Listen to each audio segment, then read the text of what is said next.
La femme et la religion. Le rapprochement de ces deux termes ne va pas sans ambiguïté, d'abord par rapport au récit de la Bible et ensuite par rapport à la vie de nos communautés chrétiennes en particulier.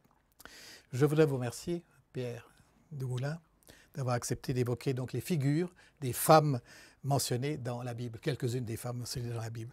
Mais d'emblée, je voudrais aussi saluer votre étude sur une femme qui fut une visionnaire au XIIe siècle, sur laquelle vous avez beaucoup travaillé, et qui s'appelle Hildegarde de Bingen, prophète et docteur pour le troisième millénaire. C'est un livre qui a eu beaucoup de succès dans le cadre justement des manifestations qui ont marqué son doctorat, si on peut dire, dans l'Église universelle, de cette femme tout à fait exceptionnelle, une visionnaire tout à fait fantastique. Alors vous avez raison, Patrick, il n'y a que 4 femmes docteurs de l'Église pour une trentaine d'hommes docteurs de l'Église. Oui. Alors si on enlève, bien sûr, Hildegarde de Bingen, mais avant elle, les 2 Thérèse, Thérèse de l'Enfant Jésus et Thérèse d'Avila, Catherine de Sienne, c'est tout. Alors revenons à la Bible et donc aux femmes de l'Ancien Testament, puisque nous allons parler essentiellement de l'Ancien Testament en particulier. Elles permettent ces femmes de voir un peu le rôle que Dieu a conféré à la femme dans l'histoire du salut. Et chacune donne la vie, chacune donne une vie, la vie, parfois par des histoires un peu, des fois complexes, un peu difficiles. Mais d'abord, j'aimerais commencer par une chanson de Jean Ferrat. Oui. En fait, c'est du Aragon, hein, que j'entendais dans mon enfance et qui me révoltait. C'est-à-dire que Jean Ferrat dit « La femme est l'avenir de l'homme ». Et il dit « Dans les hommes qui font les lois, si certains parlent par ma voix, d'autres décrètent par la Bible. » Puis un peu plus loin, il dit « Entre l'Ancien et le Nouveau Testament, on s'entend, hein, notre lutte à tous les niveaux de la vôtre est indivisible. » L'image d'Ève et de la pomme, face aux vieilles malédictions, je déclare avec Aragon, la femme est l'avenir de l'homme.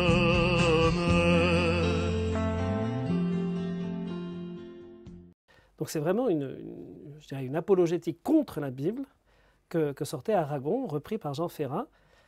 Or, ça m'a tellement révolté d'entendre ça que je me suis penché sur la condition de la femme dans l'Ancien Testament.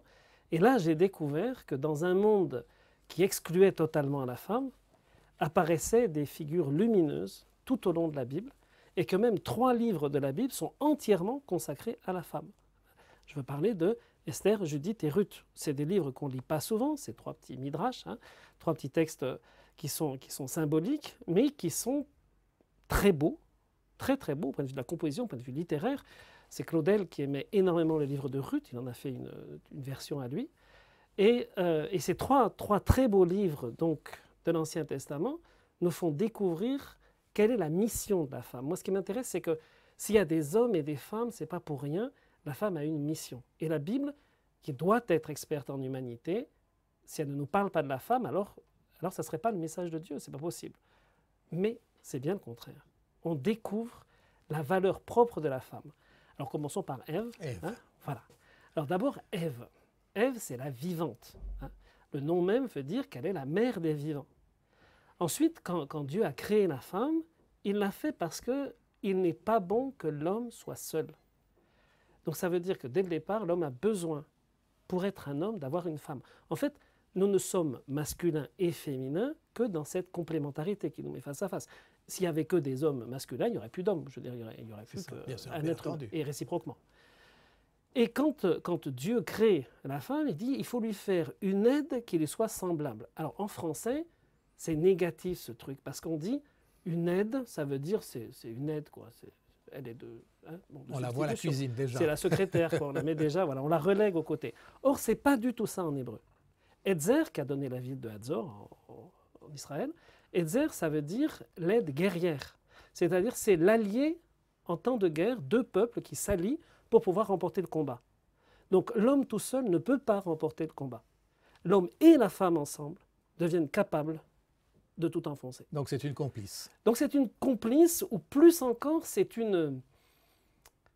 2 combattants, quoi. C'est l'autre dont on a besoin pour pouvoir marquer le but. C'est celui qui nous fait l'ouverture qui fait qu'on va pouvoir marquer. Voilà. Et donc les 2 ensemble vont marquer. Et c'est bien ce qu'on va voir d'ailleurs dans tous ces visages féminins. Première chose. Deuxième chose, quand l'homme voit la femme la première fois, en français on n'arrive pas à rendre ça, mais 3 fois, il dit c'est-à-dire celle-là, oh celle-là. Voilà. Il y a une forme d'admiration de l'homme devant la femme, il en est baba, quoi. Et il dit celle-là, elle sera appelée, alors on a dit femme en français, non, l'homme s'appelle Ish, la femme s'appellera Isha. À tous les animaux, il a donné un nom. Mais à la femme, il a donné son propre nom. Il l'a féminisé.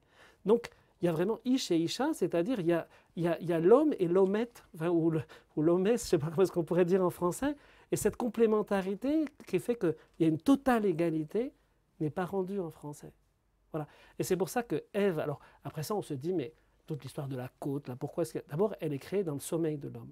Donc la femme sera toujours un mystère pour l'homme, il n'arrivera jamais à percer ça. Et puis ensuite, la côte, en fait, en araméen, la côte, c'est l'âme. Hein. Et donc, symboliquement, si vous voulez, d'abord le mot est en assonance avec le mot âme, et puis deuxième chose, c'est ce qui permet d'ouvrir le coffre-fort pour aller toucher le cœur. La femme, c'est celle qui a la clé pour rentrer jusqu'au cœur de l'homme. Voilà. Et donc, Ève, c'est pas le complémentaire d'Adam, c'est l'indispensable pour que ça forme un tout. Alors ensuite, Ève reçoit une mission. Hein, sa mission, c'est d'enfanter, ce que l'homme ne peut pas faire. L'homme, lui, doit bosser, mais la femme, elle doit enfanter. Alors après ça, on va voir, donc, dans cet enfantement, ce n'est pas qu'un enfantement physique, c'est un enfantement à tous les niveaux.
Déborah, il y a presque, à l'intérieur du livre des juges, il y a presque un livre entier sur Déborah. Déborah, c'est une prophétesse sous son palmier. D'abord, c'est une prophétesse féminine. C'est elle qui dirige, qui gouverne Israël. Ah mais c'est une femme de tête. Hein. C'est une femme de tête. On est à peu près au XIIe siècle avant Jésus-Christ. Oui. Et c'est elle qui dirige Israël. C'est elle qui commande. C'est le président de la République féminin. Enfin, je veux dire, et qui commande. Elle a une fonction de juge, hein, c'est ça? Elle a une fonction de juge. Alors, le juge, ça ne veut pas dire qu'on juge. Oui. Ça veut dire justement qu'on gouverne. Oui. Hein. Elle est la gouvernante des différentes tribus. Et cette femme appelle un dénommé Barak en lui disant « Toi, tu dois conduire l'armée. Je te nomme chef de l'armée. » Et tu dois aller combattre. Et Barak a peur. Elle lui dit, non, je ne peux pas faire ça, ou alors il faut que tu viennes avec moi. Et elle lui répond, écoute, si tu veux vraiment que je vienne avec toi, je viendrai. Mais alors la victoire viendra aussi par une femme, puisque tu n'es pas capable seul, toi l'homme, de prendre tes responsabilités. Alors c'est très fort ce qu'il y a derrière, hein, parce que très souvent c'est ce qui se passe. L'homme ne veut pas prendre sa responsabilité, il a tellement besoin d'être épaulé qu'en fait, ce n'est pas lui qui dirige. On le voit même dans nos dirigeants actuels, quoi. C'est très souvent, c'est la femme derrière qui dirige tout. Bon, et comme il ne veut pas, eh bien, elle va aller avec lui, mais le chef de l'armée ennemie va s'échapper, et c'est Yaël qui va tuer le chef de l'armée ennemie, et donc c'est elle qu'on va célébrer, et non pas l'homme. Donc c'est vraiment un livre à la gloire de la femme. Alors elle s'appelle Déborah, c'est pas pour rien, Déborah c'est l'abeille. Or l'abeille, si vous vous rappelez, ça a été l'emblème qu'a pris Napoléon. Oui. Et pourquoi est-ce qu'il avait pris l'abeille ? Parce que dans les hiéroglyphes égyptiens, donc de tout le Proche-Orient, L'abeille, c'est le chef des armées. C'est les armées d'abeilles voilà, l'armée doit être comme un groupe d'abeilles qui part au combat. Donc elle, c'est l'abeille mère qui va diriger tout le combat. Donc ça, c'est une première image de la femme fantastique. Je veux dire, oser écrire ça, oser dire, c'est par la femme qu'arrive la victoire. Donc ça nous montre une première mission de la femme, c'est que c'est elle qui est l'inspiratrice. C'est celle qui va inspirer l'homme pour lui permettre de vaincre. Sans femme, un homme ne peut pas vaincre. Moi, j'en suis persuadé, hein, vraiment. Et pourtant, en tant que prêtre, je ne suis pas marié, mais c'est certain, je veux dire. Toutes nos bonnes actions, toutes les actions valeureuses qu'on peut faire doivent avoir un complémentaire féminin. C'est vrai dans toute l'histoire de l'Église. Tous les saints ont eu un complémentaire féminin.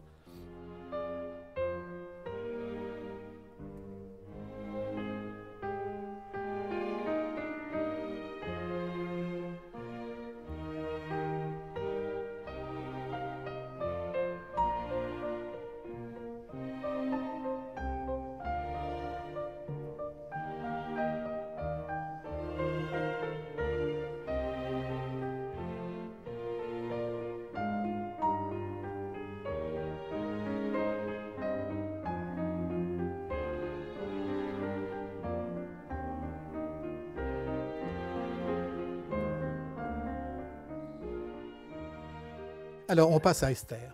Alors Esther, alors là, c'est l'insoumise, elle. Esther, c'est l'insoumise, c'est la reine. Elle sauve le peuple.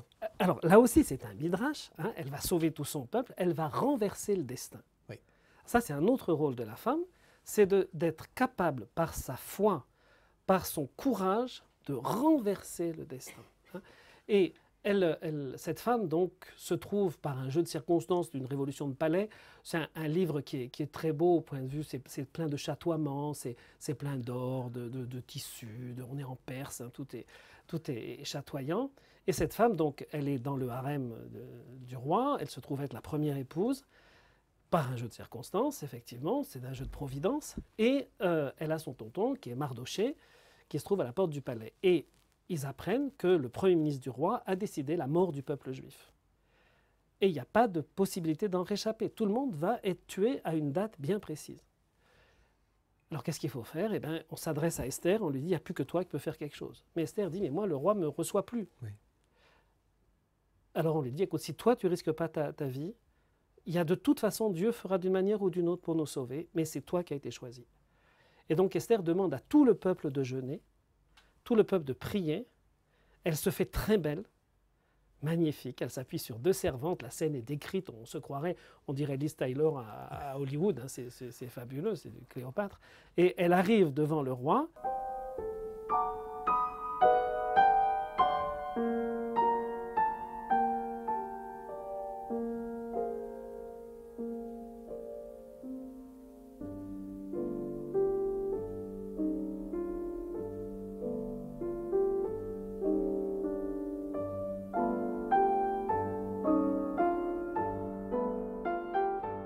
Elle tombe évanouie aux pieds du roi qui tend son sceptre, ce qui fait qu'on ne va pas la tuer parce que sinon elle n'avait pas le droit de se présenter, et lui dit « Mais ma sœur, qu'est-ce que tu veux? Même si c'est tout mon royaume, je te le donnerai. » Et alors là, la ruse, elle ne va pas lui dire du tout « Je veux sauver mon peuple. » Elle dit « Viens au banquet que j'ai organisé avec ton Premier ministre. » Et au soir du premier banquet, le roi lui dit « Mais alors Esther, qu'est-ce que tu veux? Ma bien-aimée, elle s'est fait encore plus belle. Viens demain encore au banquet. » Donc elle fait attendre, elle fait languir. C'est très féminin. Ça, c'est très féminin, mais c'est ce qui va permettre, c'est là tout ce qui va permettre de sauver le peuple. Alors que normalement, ils ont le couteau sous la gorge, quoi. Et alors, au deuxième jour, elle va dire, eh bien, écoute, ce que je demande, c'est ma vie. Et c'est celle de mon peuple. Alors le roi dit, mais qu'est-ce qui vous en veut? Eh bien, c'est lui, c'est ton Premier ministre. Le roi est empourpré de colère, il sort respirer sur le balcon. Le Premier ministre se jette aux pieds d'Esther, le roi se retourne, voit la scène, il se dit « mais il va encore violer ma femme dans mon propre palais », et donc il ordonne aux eunuques de l'embarquer. Et tout ce qu'il avait préparé contre les Juifs, contre Mardochée, contre Esther, se retourne contre lui. C'est lui qui est empalé sur le pic qu'il avait préparé pour Mardochée, et on donne aux Juifs la liberté de piller d'ailleurs une partie des biens pour pouvoir s'enrichir à leur tour. Or, donc c'est elle qui renverse le destin. Oui. Et le rôle de la femme, c'est aussi, et dans l'histoire de France, ça se voit, on pense à une Jeanne d'Arc. La France était fichue, enfin, à ce moment-là, le royaume de France s'était terminé. Et il a fallu une Jeanne d'Arc pour renverser le destin et que la France reprenne le dessus. Donc elle sait susciter suffisamment de force, suffisamment d'énergie en elle pour arriver à transformer la destinée. Voilà. Et ça, c'est un autre rôle de la femme. Il y a des grands moments de salut dans l'histoire qui sont advenus par des femmes. Là où l'homme échoue, c'est la femme qui peut faire quelque chose. Alors encore une autre femme intrépide. Alors l'autre, c'est Judith. Oui. Alors elle, c'est un autre genre. Hein. Elle se trouve coincée. C'est le dernier village irréductible, comme Astérix, Oui, hein, oui. comme les Gaulois. Et ce dernier village est la clé du temple de Jérusalem et la clé de la prise de Jérusalem. Et puis ils n'en peuvent plus, ils sont assoiffés et ils vont se rendre à l'ennemi qui a déjà envahi quasiment la terre entière. Alors il y a 9 chapitres pour nous montrer la progression de l'ennemi, tout est renversé. Et alors dans cette petite ville, tout le monde décide de se rendre. Et au moment où tout est fichu, Judith sort de chez elle. Hein, c'est au 9e chapitre, ça fait 9 chapitres qu'on se dit c'est la fin des figues. Et Judith leur fait une prêche magnifique. Elle est veuve, elle est seule. Et elle dit, si vous n'êtes pas capable, c'est moi qui vais y aller. Et alors, elle se fait très belle, cette veuve déjà d'un certain âge, au point que, avec complaisance, l'auteur nous décrit les yeux des jeunes soldats qui la voient passer les portes de la ville. Ils la suivent du regard, de manière de dire, oh, celle-là. Bon. Elle va réussir à amadouer le chef des ennemis. Il y a un chapitre entier d'une psychologie magnifique où cette espèce de brute qui est en face, qui a toute la force, se trouve face à une femme qui est rusée et qui va sans aucun mensonge, qui va se moquer de lui, qui va se jouer de lui pendant toute une scène, au point qu'il croit qu'il l'a complètement séduite. Et au moment où il croit l'avoir complètement séduite, il boit, il veut la faire boire, mais elle tient le coup. Et c'est lui qui ne tient pas le coup. Et donc, quand il est bien ivre, Là, ça y va. elle coupe la tête du chef des ennemis.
Ce qui se passe, elle revient donc chez elle, elle présente la tête du chef des ennemis.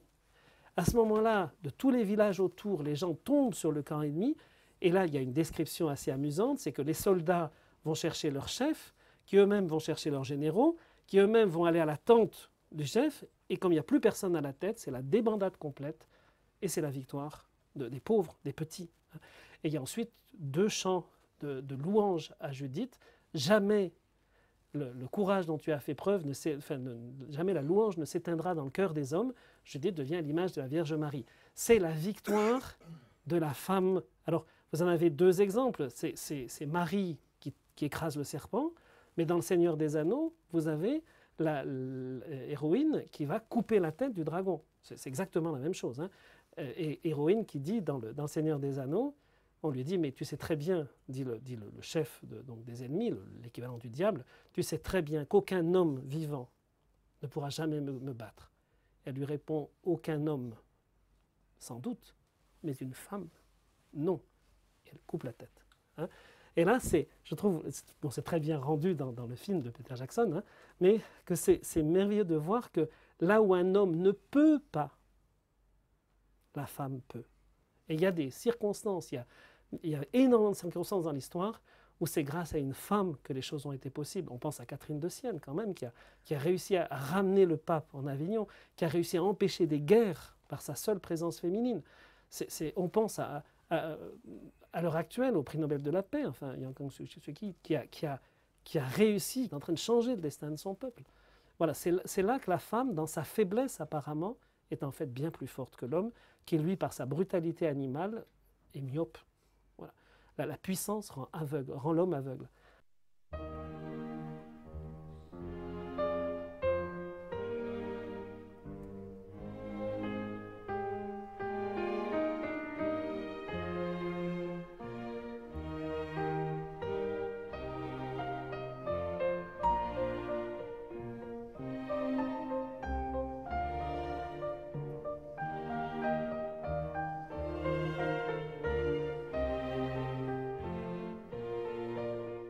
Ruth, son nom même veut dire l'amitié. Oui. Là, c'est tout à fait un autre aspect de la femme. C'est la femme dans la beauté de sa fidélité qui va être capable presque de ressusciter les morts, dans le sens où elle se trouve, cette femme, être totalement seule, perdue à Bethléem, c'est une étrangère. Par fidélité, elle a voulu accompagner sa belle-mère. Tout le monde est mort, son mari est mort, son beau-frère est mort, son beau-père est mort. C'est deux femmes perdues, il n'y a pas de descendance, il n'y a plus rien. Or, vous savez qu'en Israël, une veuve n'a plus aucun droit civil. Bon, elle est totalement perdue, sauf si le plus proche parent de son mari vient la racheter. Or, il se trouve que cette femme, qui en est condamnée à mendier, à aller glaner dans les champs les épis qui restent, tombe sur un homme qui la remarque. Et cet homme, c'est en fait un de ses plus proches parents.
Et elle, qui donc par fidélité a accepté de vivre dans la pauvreté, va se trouver confrontée à cet homme qui va en tomber amoureux.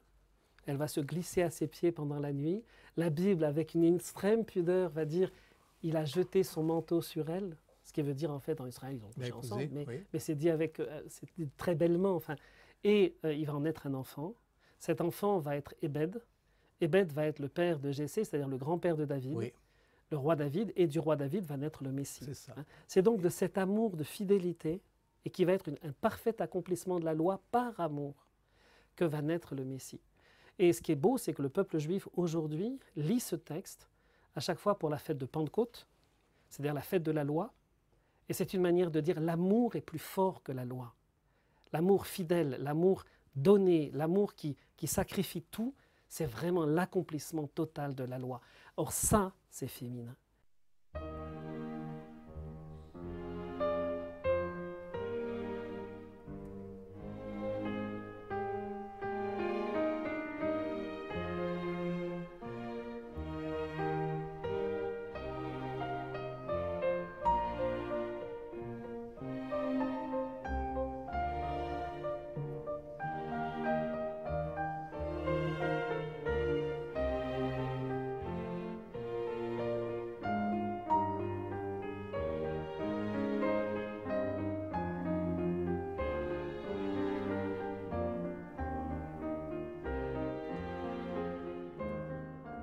Personne n'est capable de se donner pour une cause ou pour une personne autant qu'une femme.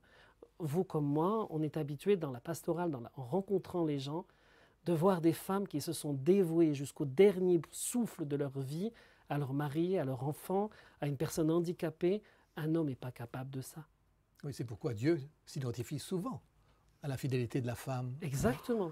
Alors, on retrouve des images, si on y pense, pensez même dans Dans le Nouveau Testament, la femme qui cherche sa monnaie, c'est une femme qui était à l'image de Dieu. C'est l'image de Dieu, c'est une femme. Ou bien, quand le Christ dit, la femme, quand elle met au monde un enfant, elle a la douleur, et puis ensuite, Dieu, le Christ dit, ben, vous aussi, vous connaîtrez, vous, Église, vous serez cette femme qui engendre. Voilà. Donc cette image de la femme qui engendre, mais qui engendre la vie, pas qui engendre telle ou telle personne, on matérialise trop. La femme est toujours celle qui partout engendre la vie, même dans une communauté, même dans un pays. Et moi qui travaille beaucoup dans les pays de l'Est, hein, en particulier au Kazakhstan, aux frontières de la Chine, là-bas, ce sont les femmes qui ont transmis la foi. Oui. Ce sont les femmes qui font tenir le pays debout, même encore aujourd'hui. Ces femmes qui se sont rassemblées dans des villages, ces femmes qui ont sauvé des villages entiers par le sacrifice de leur être, c'est par elles que la vie a pu être passée. Quand les hommes là-bas ont pu que recours qu'à l'alcool, et puis bon, beaucoup sont morts sur les champs de bataille, etc., c'est les femmes qui ont tenu le pays. Et même pendant toutes les guerres staliniennes, à l'arrière-garde, dans le pays, c'était les femmes qui tenaient le dessus. Un jour, et on va peut-être finir avec ça, j'ai été dans un village au Kazakhstan. Et là-bas, c'est un village où depuis, les gens n'avaient jamais vu de prêtre. Hein, ça faisait 50 ans qu'on n'avait pas vu de prêtre. Et donc j'étais le premier prêtre qui arrivait. Les gens avaient du mal d'ailleurs à croire que je n'étais pas du KGB, parce que voir quelqu'un qui débarque comme ça. Et alors une femme, qui était la responsable du village, a rassemblé ses troupes. Hein, et ils m'ont conduit dans l'église qu'ils étaient en train de construire de leurs mains, alors qu'on n'avait pas le droit. Donc ils construisaient une église. Et cette femme, le curé, a fait venir les hommes, y compris les chants et tout, pour leur montrer ce que c'était qu'un prêtre. Puis elle a regardé mes séminaristes, et elle en a adressé un d'entre eux. Elle a dit, et toi, quand est-ce que tu seras prêtre? Et ce garçon a répondu, ben, il faut que je parte à Moscou, j'en ai encore pour 6 ans. Ah, quand tu reviendras, je serai morte. Mais c'est pas grave, je t'ai vu. Voilà la fidélité. C'est pas grave, je t'ai vu. Ces femmes qui ont tenu la foi comme ça. Et ça, je pense que si je ne suis pas d'accord avec Aragon pour le chant, je pense que réellement la femme est l'avenir de l'homme. Ça, je le crois. On l'a bien compris, Père Dumoulin. Merci de nous avoir entraînés dans ce magnifique cortège avec beaucoup de passion, avec beaucoup d'images, ce cortège des femmes donc, dans la Bible qui se déploie au fil de l'histoire d'Israël. Je voudrais simplement indiquer que vous avez donc publié dans la collection Petit traité spirituel un livre sur Esther, Judith, Ruth, la mission de la femme, un livre qui est après introuvable, je crois, sauf dans les bibliothèques. Oui, il se trouve bien dans les bibliothèques, et puis bon, si on insiste un peu, ils le republieront. Avec plaisir. Merci beaucoup pour cet entretien. Merci. Au revoir.